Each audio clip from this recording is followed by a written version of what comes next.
Por alguna razón, el nacionalsocialismo no funcionó. Así como tampoco funcionó el socialismo soviético.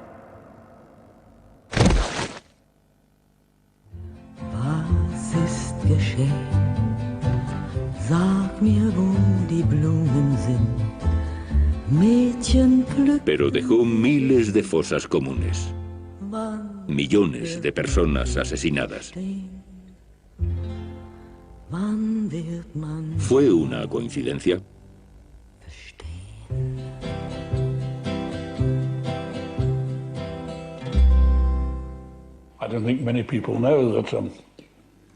No creo que mucha gente sepa que los socialistas han defendido públicamente los genocidios en los siglos XIX y XX.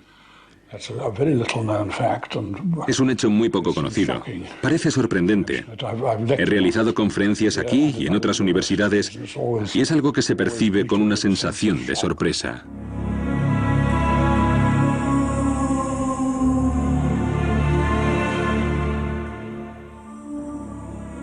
La primera vez que apareció fue en enero de 1848, en el periódico de Marx, La Nueva Gaceta Renana. Engels escribió cómo la guerra de clases en términos marxistas significaba que cuando la revolución socialista tuviese lugar, habría sociedades primitivas en Europa atrasadas 2 etapas. Porque aún no serían capitalistas. Y tenían en mente a los vascos, los bretones, los escoceses de las tierras altas y los serbios. Los llamaba basura racial. Y habría que destruirles, porque al estar en 2 etapas atrasadas en la lucha histórica, sería imposible conducirles a la revolución. Lenin estudió detenidamente las enseñanzas de Marx y Engels y estableció el primer país comunista del mundo. Un año después de la muerte de Lenin, en 1924, el New York Times publicó un pequeño artículo que en el momento pasó casi desapercibido. Hablaba de un nuevo partido establecido en Alemania. El Partido Nacional Socialista de los Trabajadores, del cual Adolf Hitler es líder y creador, insiste en su creencia de que Lenin y Hitler son comparables. ¿Quién está hablando? Un tal Dr. Goebbels. Basándonos en la afirmación del orador de que Lenin fue el gran hombre, solo superado por Hitler, y de que la diferencia entre el comunismo y las creencias de Hitler es muy leve, se abrió una facción de guerra al ritmo de las jarras de cerveza. Impresionante. El futuro ministro de propaganda nazi, Goebbels, declaraba abiertamente que la diferencia entre el comunismo de Lenin y las creencias de Hitler era muy leve.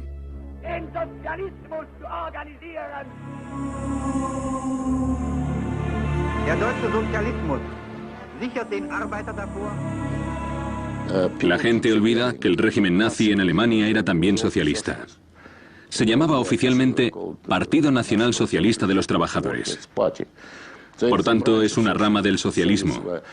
Los soviéticos eran socialistas internacionales y los de Alemania eran nacionalsocialistas. En realidad se trata de lo mismo, solo una pequeña diferencia de interpretación.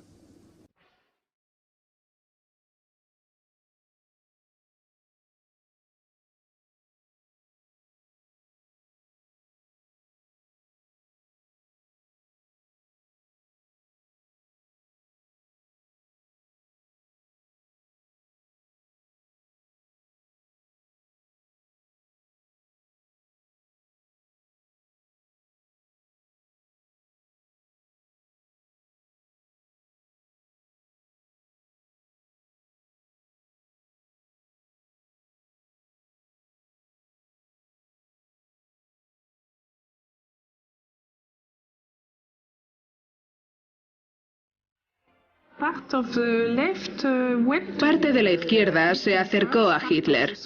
Al menos en Francia, parte de los socialistas se hicieron defensores de Hitler. El popular dramaturgo británico Bernard Shaw apoyó a Hitler en los medios de comunicación. La izquierda apoyó a Hitler no porque les engañara, Sabían que Hitler mataría, dijo que lo haría. De hecho, por eso le apoyaron. You must all know half a dozen people at least who are no use in this world, who are more trouble than they are worth. Just put them there and say, sir or madam, now will you be kind enough to justify your existence? If you can't justify your existence, if you're not pulling your weight in the social vote, if you're not producing as much as you consume, or perhaps a little more, then clearly we cannot use the big organization of our society for the purpose of keeping you alive, because your life does not benefit us and it can't be of very much use to yourself.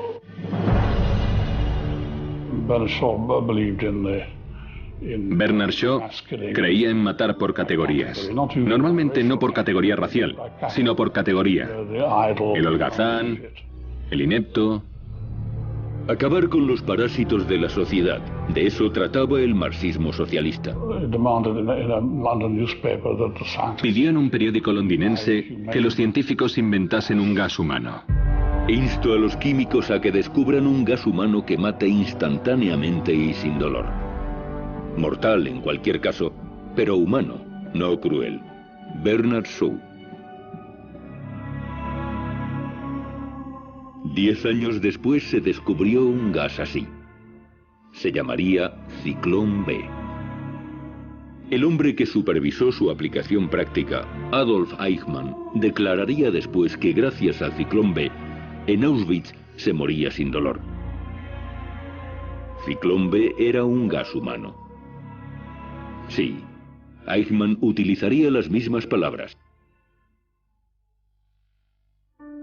Hay que decir, sin embargo, que Bernard Shaw, así como la izquierda en general, se opuso fundamentalmente al nazismo, porque Hitler había distorsionado el marxismo hasta hacerlo irreconocible. Gasear a la gente basándose en su nacionalidad no tenía ninguna excusa en absoluto.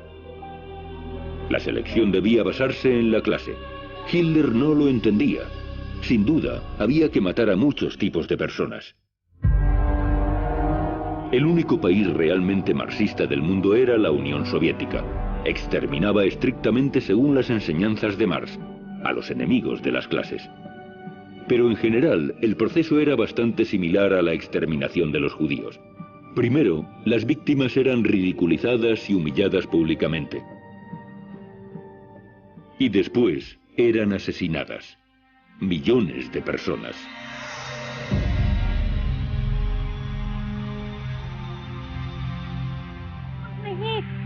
Ведут сейчас с нами вместе разоблачить, и еще можем больше разоблачить, которые остались.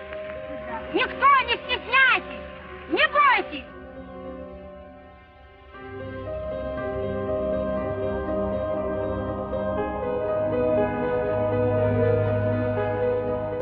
Si el enemigo no se rinde, debe ser exterminado. En los años 30 se introdujeron las tecnologías para realizar asesinatos y ejecuciones.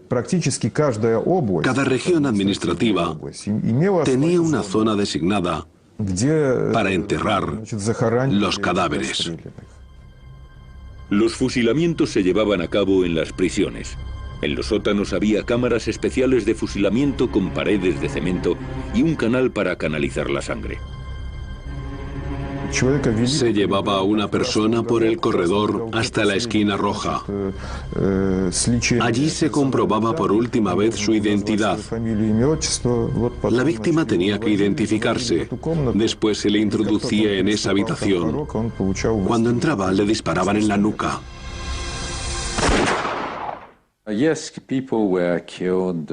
Sí, les mataban de un tiro en la nuca. Sabemos que normalmente les mataban por grupos de, bueno, entre un centenar y varios centenares por noche. Después cargaban los cadáveres en camiones y salían de la ciudad para enterrarlos en bosques y parques cercanos.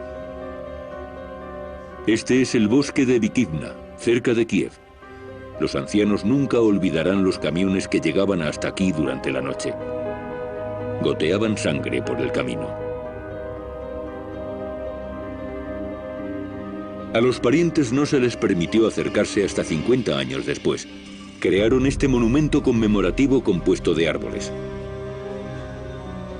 Todos los árboles de este bosque tienen una bufanda en memoria de las víctimas inocentes que fueron brutalmente asesinadas y arrojadas a fosas comunes.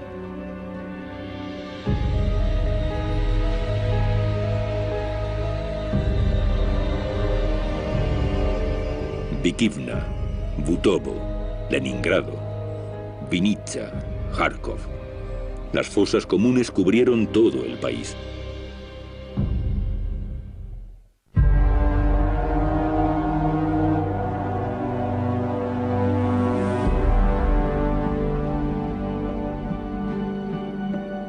Toda una generación de niños perdieron a sus padres y se convirtieron en vagabundos, los llamados Besprizornije. Millones de ellos mendigaban pan en las calles de las ciudades soviéticas. Era una imagen vergonzosa, especialmente si amigos extranjeros venían a visitar Moscú. Y Stalin buscó una solución a este problema. Stalin autorizó a mediados de los 30, porque era un gran problema el de los Besprizornije, autorizó que se pudiera disparar a los niños a partir de los 12 años.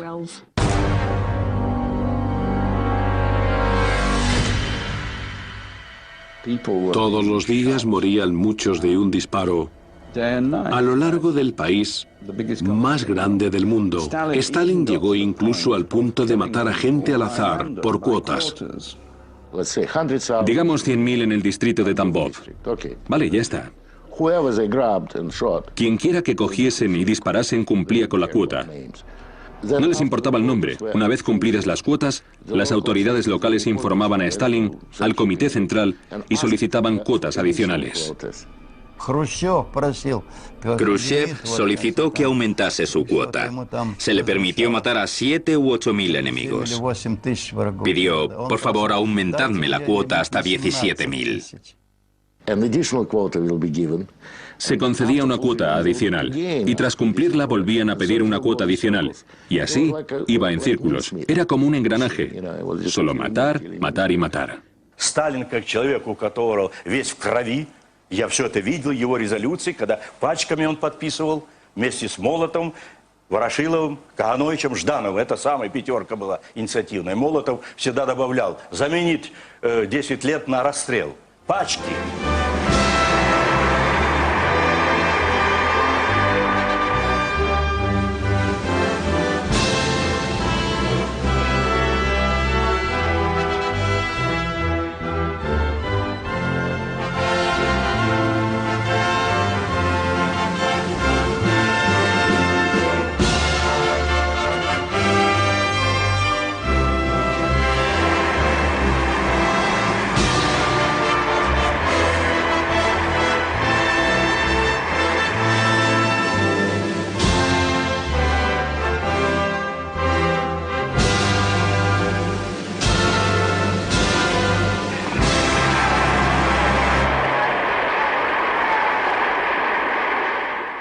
Como resultado, entre 1937 y 1941 se reprimió a 11 millones de personas. 11 millones de personas. ¿Es posible imaginar la magnitud de la represión contra su propio pueblo? No creo que el mundo, sin duda Europa no, haya vivido nunca una matanza asesina tan numerosa o de esa naturaleza. Había un hombre en Europa que seguía de cerca la situación de Rusia: Hitler. Matar a millones de personas en tan poco tiempo era realmente excepcional. El Holocausto era de momento solo una idea en la cabeza de Hitler.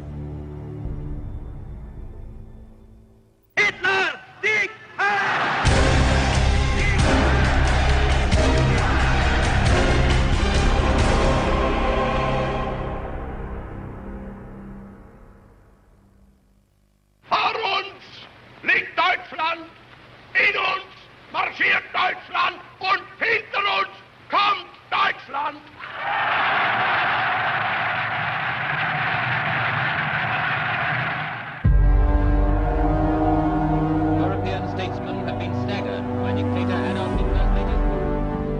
La distorsionada visión del mundo de Hitler comenzó a tomar forma real. Anexionó Austria, ocupó Checoslovaquia. Quedó claro para todos: para evitar una catástrofe global había que parar a Hitler. Pero Stalin se negó a unirse a la coalición anti-hitleriana. La idea era destruir el viejo orden en Europa. Y esa era la gran idea de Stalin: dejar que Hitler fuese el malo. Iría y destruiría el orden europeo. No habría parlamentos, ni sindicatos, ni ejércitos, ni gobiernos. Y entonces aparecería Stalin como libertador. Habría millones de personas en los campos de concentración esperando que alguien los liberara. Y Stalin y el Ejército Rojo vendrían como los libertadores. Ese era su plan. Pero Hitler no tenía ni recursos ni las fronteras aseguradas como para lanzar una guerra a gran escala. Por tanto, el 23 de agosto de 1939, Hitler y Stalin firmaron un pacto que proporciona a Alemania una frontera oriental segura y un enorme suministro de recursos estratégicos que se proveerían en posteriores acuerdos económicos. El 24 de agosto, el ministro de Asuntos Exteriores nazi, Ribbentrop, informa a Hitler en su visita a Moscú. Hitler se regocija. Ya tiene todo lo que necesita para comenzar la guerra mundial.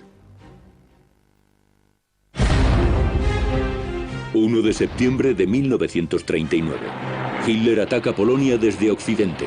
Polonia resiste desesperadamente a los nazis. Pero entonces, el 17 de septiembre, Polonia es atacada inesperadamente desde Oriente por la Unión Soviética.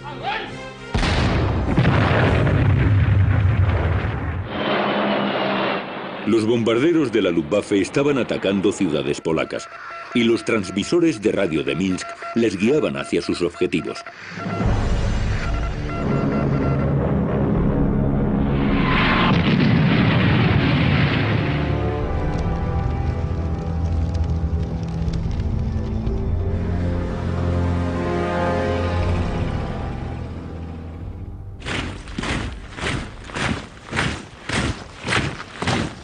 El Ejército Rojo parecía diferente entonces. Entró en la Segunda Guerra Mundial, mano a mano con las SS. En ocasiones, las poblaciones locales no les diferenciaban, así que para estar seguros, se dirigían a ambos.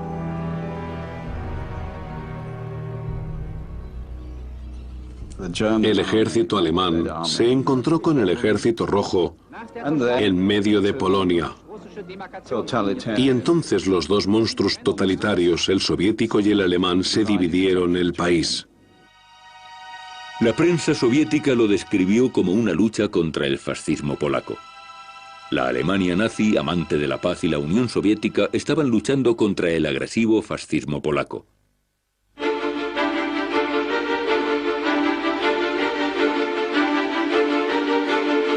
Lo que el mundo no sabía es que ambos dictadores habían pactado algo más que Polonia. En un protocolo secreto firmado en el Kremlin una semana antes de que comenzase la guerra, Hitler y Stalin acordaron la división de Europa.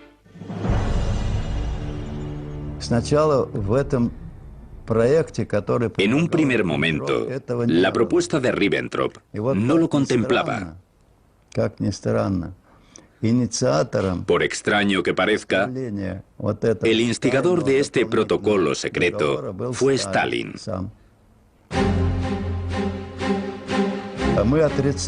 Pero lo negamos, porque era tan agresivo que el Partido Comunista no podía haberlo firmado. Así que lo negamos hasta el último día. Mediante este protocolo secreto, Hitler dio luz verde a Stalin a ocupar varios países europeos. El primero de la lista fue Finlandia. Cuando los primeros aviones bombardearon Helsinki en otoño, en noviembre de 1939, los finlandeses pensaron que los aviones rusos se habían perdido. Simplemente estaban bombardeando Helsinki por accidente. Again, the Russian bombers zoom over Helsinki. Again, a proud city is shaken by the roar of destruction. Just feel your own heart beating faster as you see the buildings falling under the impact of the bombs.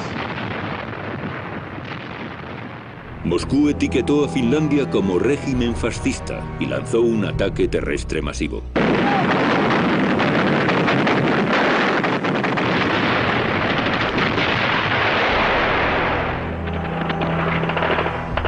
Fue un desastre.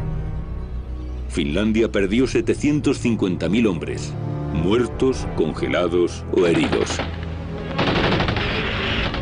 La pequeña Finlandia seguía teniendo milagrosamente el ejército más grande del mundo. Pero supuso un coste enorme. Mi padre perdió a 4 de sus hermanos en esa guerra. 4. Es mucho en una familia. Ese fue el precio que pagamos por no tener una sociedad democrática junto a nosotros. Finland's flag is still flying. Though she may pass through the valley of sorrow, though she may lose her liberty and her land, she fights on.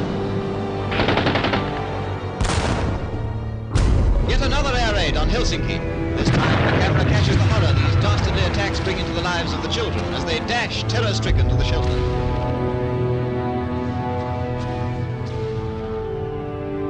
People cowering against a wall for safety from aerial death. This is the mark of warfare against women and children.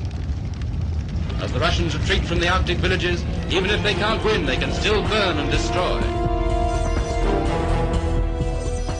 Por su brutal agresión a Finlandia, la URSS fue expulsada de la Liga de las Naciones. La retórica del Kremlin sobre una lucha contra el fascismo finlandés no se tomó en serio. Solo 3 países habían sido anteriormente etiquetados como agresores por la Liga: el Japón militarista, la Italia fascista y la Alemania nazi. Ahora estaban unidos por la Unión Soviética. En Europa, a la Unión Soviética solo le quedaba un aliado: Hitler.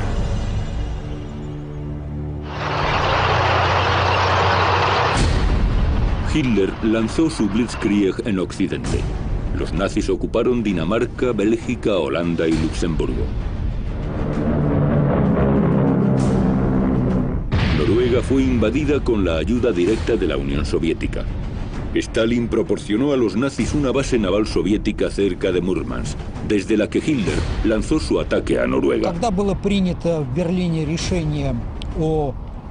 Cuando Berlín tomó la decisión de dejar de usar esta base, el almirante Raeder envió una carta al comandante de la Marina soviética, Kuznetsov, expresando su profunda gratitud por los servicios proporcionados a la Alemania nazi. Stalin escribió al ministro de Asuntos Exteriores nazi Ribbentrop: la amistad entre Alemania y la Unión Soviética se ha sellado con sangre. Aparentemente se refería a la sangre de las víctimas de los soviéticos y los nazis. Y sí que era una amistad. Oficiales soviéticos y nazis se reunían y discutían los progresos de la guerra.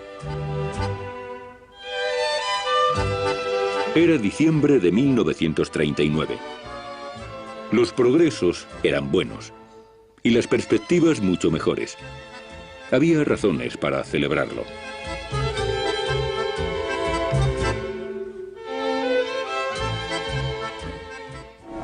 Nach den ersten russischen Getreidelieferungen trifft an den La Unión Soviética se convirtió en el mayor proveedor de recursos para la máquina de guerra nazi. Miles de toneladas de aceite, hierro, materiales de construcción. Incluso se enviaban a Alemania trenes cargados de cereales soviéticos.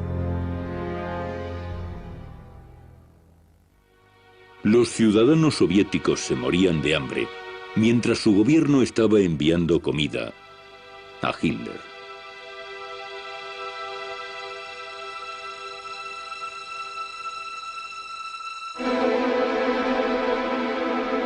La Unión Soviética fue incluso más allá. Persuadió a los partidos comunistas de Europa para sabotear los movimientos de resistencia y apoyar a los nazis. Reconforta ver a los trabajadores parisinos hablar como amigos con los soldados alemanes en una calle o en un café de esquina. Bien hecho, camaradas. Seguid así. A pesar de que no les guste a las clases medias, La hermandad de los hombres dejará de ser una ilusión. Se convertirá en una realidad tangible. Eso decía el Partido Comunista francés en julio de 1940.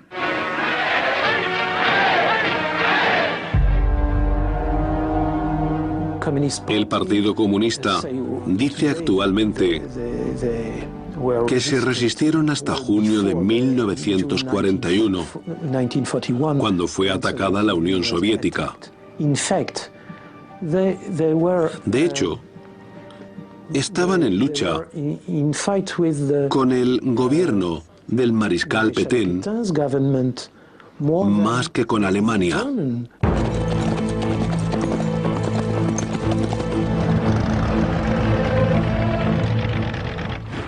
En junio de 1940, Hitler arrasó Francia.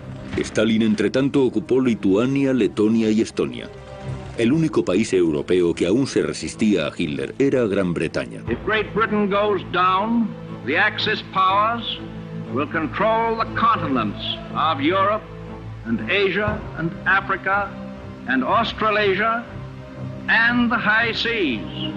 And they will be in a position to bring enormous military and naval resources against this hemisphere. El presidente de Estados Unidos, Roosevelt, consideraba a la Unión Soviética la potencia del eje. Era evidente para todos, Stalin estaba con los fascistas.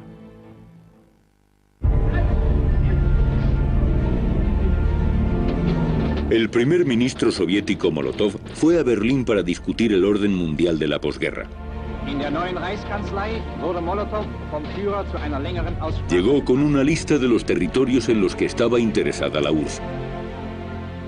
Mientras Hitler y Molotov lo discutían, los otros camaradas soviéticos disfrutaban de la compañía de Goebbels, que debía hablarles de las ventajas del nazismo.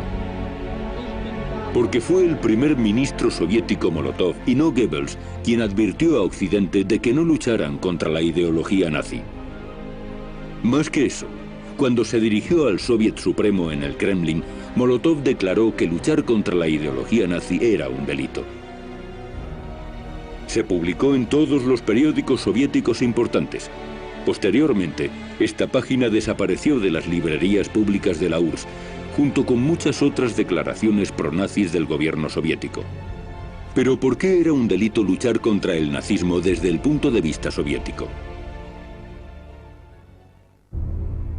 Porque las matanzas masivas en los campos de concentración estaban basadas en esta ideología. El trabajo te hará libre en los campos nazis. Trabajar es un honor en los campos soviéticos. Si alguien quisiese luchar contra esa ideología, acabaría luchando también contra el régimen soviético. Molotov lo sabía. Después de todo, él fue quien supervisó personalmente el exterminio de 7 millones de ucranianos. Himmler supervisó el exterminio de los judíos. Ambos hombres coincidían en que para el bien común, ciertos grupos simplemente tenían que ser asesinados.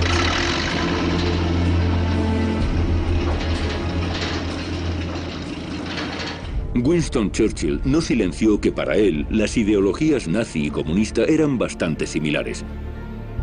Desde su punto de vista, el nazismo era una forma de despotismo comunista. El odioso despotismo comunista, como lo llamó Churchill en 1940, acabó ganando, con la ayuda de los aliados. Aquí lo están celebrando. El 60º aniversario de la Gran Victoria.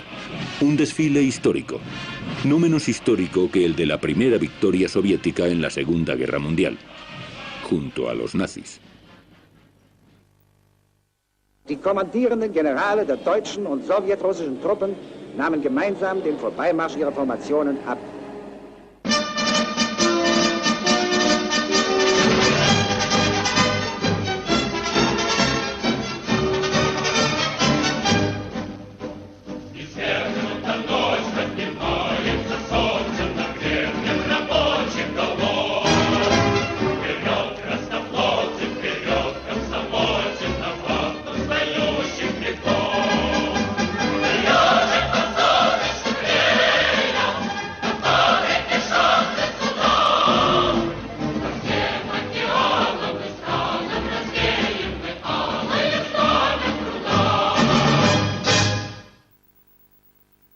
Los soviéticos nunca resaltaron que estaban desfilando bajo la bandera nazi. Oficialmente, Moscú se retrataba a sí mismo como un luchador épico antifascista. Mucha gente lo creía. Muchos judíos volaron a la URSS para protegerse de Hitler. Y entonces Stalin hizo algo inimaginable. Los acorraló y los devolvió a la Gestapo como gesto de amistad.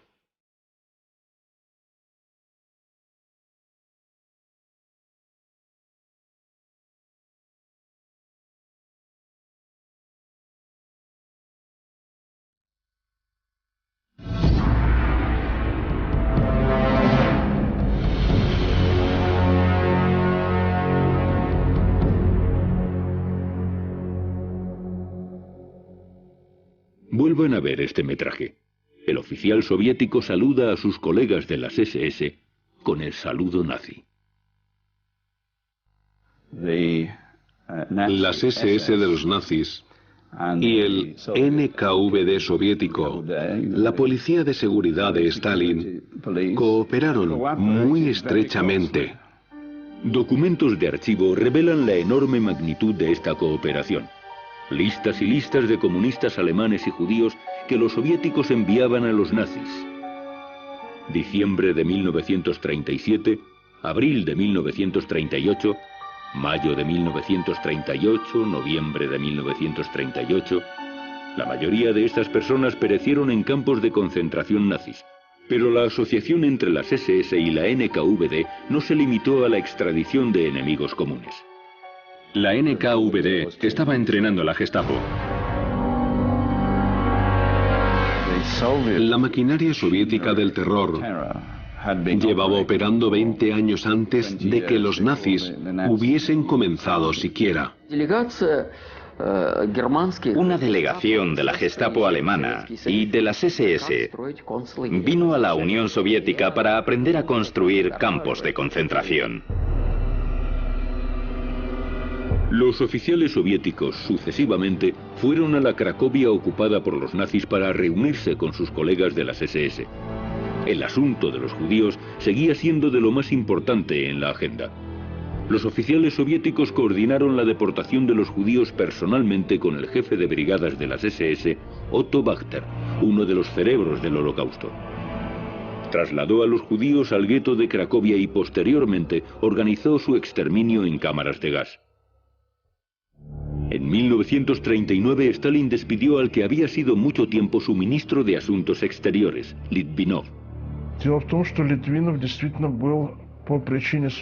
Como era judío, Litvinov no podía firmar ningún acuerdo con Alemania. En mayo de 1939, Litvinov fue destituido. El ministro de Asuntos Exteriores soviético fue rodeado por tropas de la NKVD, tanques. Y Stalin dio la orden, vaciad la sinagoga, algo que no es muy bueno que se diga. Se esperaría algo así de Hitler. Pero Stalin era igualmente capaz de un prejuicio tal. El líder comunista en el exilio, Lev Trotsky, advirtió al mundo del antisemitismo de Stalin y del hecho de que Stalin y Hitler colaboraban en secreto. Stalin's police, the GPU, has fallen to the level of the Nazi Gestapo. Su forma de hablar directa se estaba convirtiendo en un peligro para el Kremlin. Trotsky era consciente de que cada discurso que daba podía ser el último. Sabía que Stalin estaba detrás de él, pero ni en sus peores pesadillas podía imaginarse que su muerte sería tan agonizante. Stalin envió un agente secreto a México. Se introdujo en la casa de Trotsky y le golpeó en la cabeza con un hacha alpina. Trotsky luchó por su vida durante 2 días y después murió con dolores horribles. En los tiempos de Stalin no se discutía con los críticos, se les asesinaba.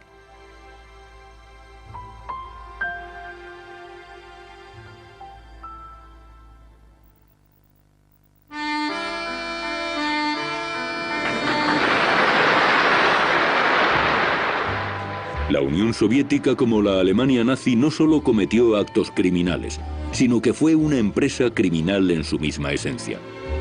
Para convertirse en miembro del Politburó de Stalin, había que responsabilizarse de una muerte.